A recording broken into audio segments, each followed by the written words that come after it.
Well, good morning. Want to welcome you to our continued study of the doctrine of the church. And we have been away for a couple of weeks due to my illness, having contracted COVID. And so when we were last together, we began looking at the history and theology behind the temple. And we said that this was important so that we can understand why the church of Jesus Christ is described in the New Testament as the temple of God. And so it's good to have this background information in order that we can better understand why that distinction or description is being made in the New Covenant era.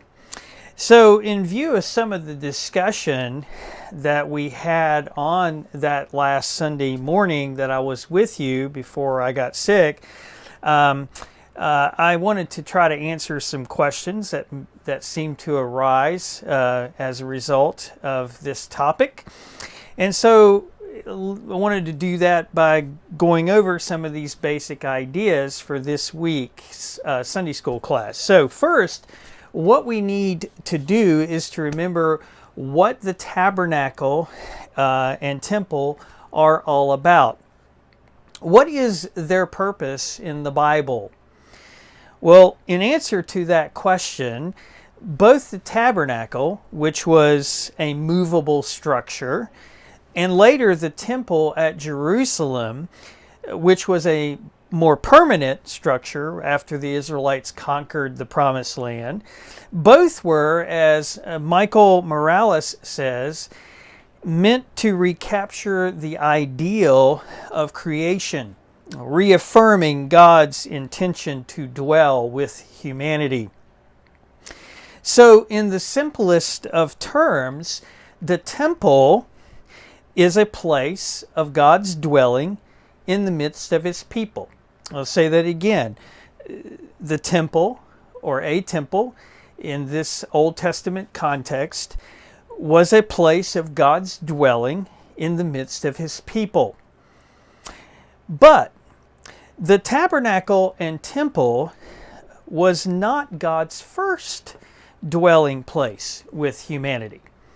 The first place that God dwelt with human beings, His image bearers, was in the Garden of Eden with Adam and Eve, His first creation of image bearers.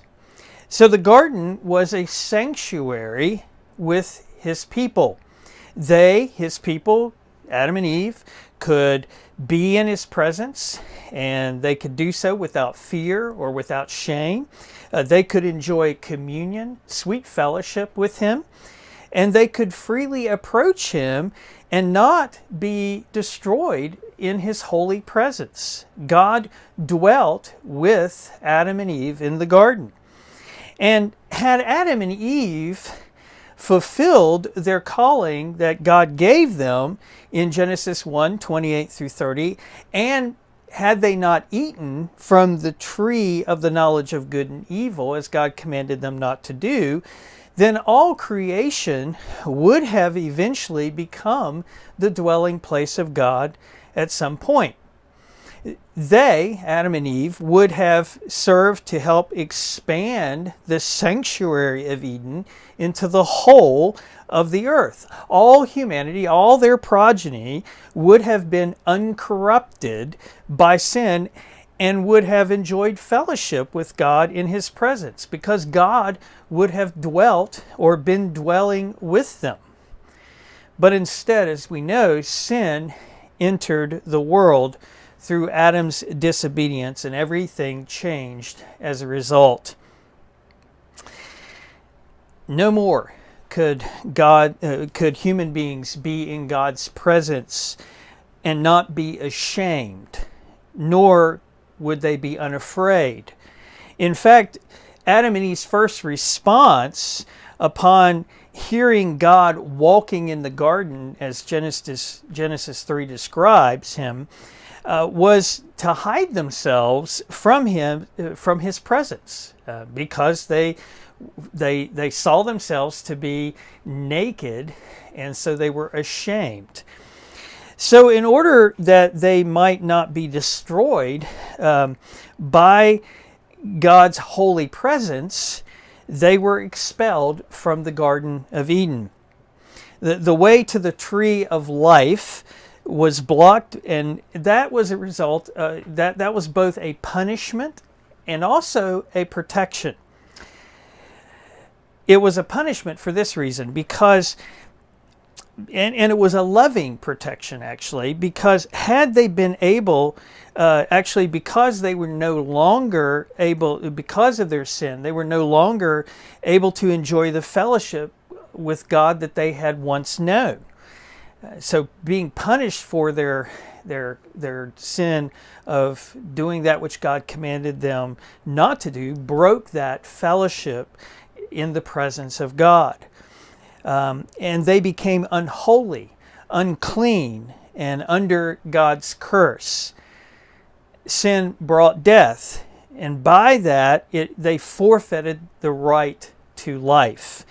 As we know from the New Testament, Romans chapter 3, the wages of sin is death, just as God had told Adam and Eve beforehand. Yet, I said it's also a protection for them. It's actually a loving protection. Had Adam and Eve been able to continue to eat from the tree of life in their fallen condition, they would have remained in a state of fallenness, brokenness, and alienation from the presence of God forever. And so you can see it was a loving act of God to protect them by blocking the way to that tree of life, so that their state of being in a fallen condition would not continue for all eternity. But as we've said, this was not the end of the story. We talked about that in the past. Even as God had pronounced judgment on them for their sin, He also declared to them His plan to restore what had been lost. There would be a way back to Eden, to that tree of life, and to the river of life that flows from the presence of God. Now that's what we read about in Genesis 3:15. That's what that promise there is all about. It was about how God plans to undo the destruction that sin has brought into the world. God intends to dwell with His people, but now it will be by another path, until at long last the problem of sin and death are finally dealt with. And along that path to restoration in God's plan of redemption, He made a secondary and provisional sanctuary, since the first house, which is the whole of creation itself, was polluted by sin and death. Human beings' sin, Adam and Eve's sin, affected not just them and their progeny, their children and their children's children, and all down the line. It affected all of creation itself. And this is what the Old Testament tabernacle and temple then were all about. When God gave instructions to Moses on how to build the tabernacle and to construct its furniture, everything was packed with meaning. Nothing that was done regarding the tabernacle and its furnishings was arbitrary. All of it represented something else. And that something else is the heavenly sanctuary, where the unseen fullness of God's presence is to be found. Now, again, as with the Garden of Eden, after the fall into sin, there is protection and provision here with the tabernacle. While God desires to dwell in the midst of His people, they can't just waltz in to His presence. Sin has defiled them. It has made them unclean and unable to enter His presence without deadly consequences. And so because God is a holy God, and his people, they are not holy because of their sinful estate. So God created a means by which he may dwell with his people, with them, without destroying them. That's why the tabernacle, which is also called a tent of meeting, is where God displayed his presence among his people in ancient Israel. It was the way for God to have a relationship with them in spite of sin, or rather in view of their sin. So the sacrificial rituals that accompanied the life of the tabernacle and later the temple, those provided the needed atonement and cleansing for sins so that God's people could actually dwell with him and enjoy his presence. Now, throughout the history of the Old Testament, we see that God had not abandoned his creation nor his image bearers. He has purposed to save a people for himself who will reflect his glory and fulfill the mission that was given to Adam in the garden, and that is to be fruitful and multiply and fill the earth. But as we know, Israel, like the first Adam, failed to be faithful and to fill the earth with the knowledge of God as they had been instructed. Their own repeated rebellion ultimately brought upon them the curses of God's covenant with them, and we read about those covenant curses in Deuteronomy 28. And so God had removed, as a result of their sin, their repeated rebellion, he removed his presence from among them. And this was manifest in the city of Jerusalem being leveled. The temple was utterly destroyed, and the Israelites were carried off into exile into Babylon in 586 BC. However, again, this is not the last word on God's plan to restore all things. God had promised through the prophet Isaiah that though Israel was barren, exiled, and put away because of her sins, God would remove her barrenness. She would bear fruit again. God describes this restoration of Israel's land when they returned from their exile, that it would be like, hear this, it would be like the Garden of Eden. So Isaiah speaks of this in Isaiah 51, and Ezekiel speaks of it in Ezekiel 36, and Joel also in chapter 2 of his prophecy speaks of it. So, and then through the prophet Ezekiel, also God promised to make his people to multiply and be fruitful, and that their cities would once again be inhabited, and the waste places that had been utterly destroyed, those would be rebuilt. God promised that this restoration would be his dwelling place and his sanctuary among his people once again. However, this time, what God is going to do will actually be even greater than before. His tent will be enlarged, and that's actually what Isaiah says in Isaiah 54, verses 2 and 3. It's actually a command, because the statement there is, enlarge the place of your tent. And that tent is most likely speaking of the house of God. Enlarge the house of God. And it will ultimately expand to such a degree, according to the prophecy given in Isaiah, that it will encompass the entire earth. The entire earth will become the dwelling place of God. And that means that the knowledge of God and his righteous reign are foreseen as spreading over all of the earth. It's a beautiful picture of what God plans to do. Now, we could go on and look at a lot of other passages.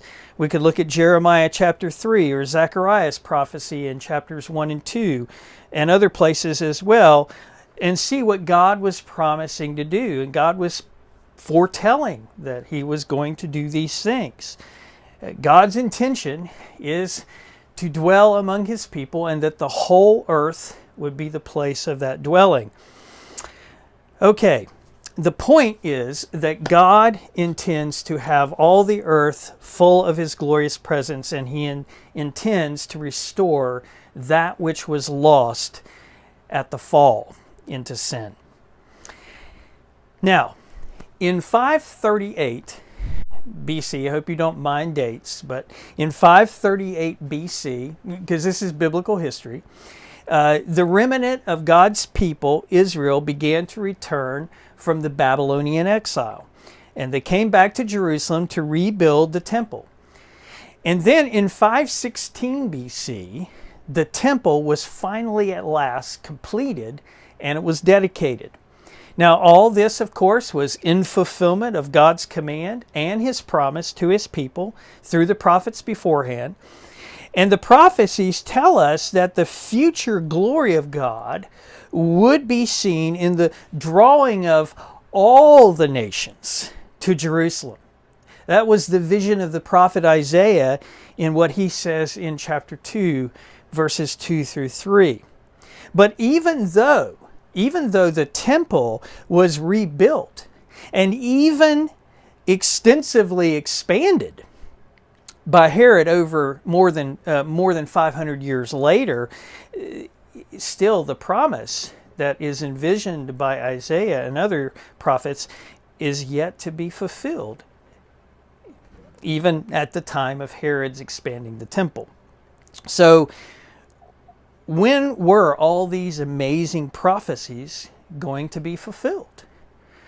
The people had returned from exile and the temple was rebuilt, but the nations had not yet been drawn to Jerusalem. The restoration of Eden, the dwelling place of God, had not yet begun to happen. So what was going on? Why had the prophecies not yet been fulfilled? Well, the point is this. The physical temple in Jerusalem was not the ultimate expression of the visible manifestation of God's presence on earth. The physical, man-made, brick and mortar, gold and bronze-laden structure was limited to a specific geographical location, i.e. at Jerusalem. And for that reason, it was never meant to be permanent. If all the earth is to become the dwelling place of God, then no physical structure can contain God's presence, so something more had to be in view. And indeed, that is very much the case. The New Testament makes clear what the Old Testament revealed as shadows or copies. The tabernacle and the temple were pointing to something far more real. Remember the very instructions that God gave to Moses about how to build and furnish the tent of meeting? You can read about them in Exodus 26. Well, it was modeled after the heavenly reality, the eternal sanctuary of God himself. The true tent of meeting is heaven itself. And heaven is heaven because it is the place where the fullness of God's presence is realized. And that's what the writer of Hebrews is explaining in chapter 8, verse 5. He writes this when he speaks of the priest who served in the earthly tent. He says, they serve as a copy and shadow of the heavenly things. For when Moses was about to erect the tent, he was instructed by God Exodus 26, as we spoke of a minute ago, saying this, see that you make everything according to the pattern that was shown you on the mountain. The pattern that God showed Moses on the mountain were models of the heavenly realities. And heavenly realities are permanent realities. Earthly ones, like the physical tabernacle and its accoutrements and furnishings, and the temple that followed afterwards, those are not permanent, and nor were they meant to be. So the temple at Jerusalem was always pointing to something greater and something more permanent. It was never meant to be an end in itself. So what was the temple pointing to? How was it that what it was pointing to going to be the way in which God would ultimately dwell among his people and the whole earth be filled with the glory of God? Well, when we get back together next time, we will address those two important questions. Where we will address, we will address those two questions. As you think about what we've talked about here in this brief review, I want you to answer these questions in your thinking. How has this helped you better understand the purpose of the Old Testament tabernacle and temple? I think there's a lot of confusion that we might have about them and not understanding what their purpose was in the Old Testament. So how has this lesson helped clarify your understanding of the tabernacle and temple? And if so, how has it helped you? And also, how did you understand the function of the Old Testament temple before we studied it today? And then finally, how does God's desire to dwell among his people on earth affect your understanding of God and his ways? How does it affect you to know that God desires to dwell with you if you belong to him, and that God's intention is to make the whole earth the place of his dwelling among his people? Well, think about these things over the next few days, and we'll gather for questions and answers after the worship service this coming Sunday, which we will be observing and celebrating the Lord's Supper.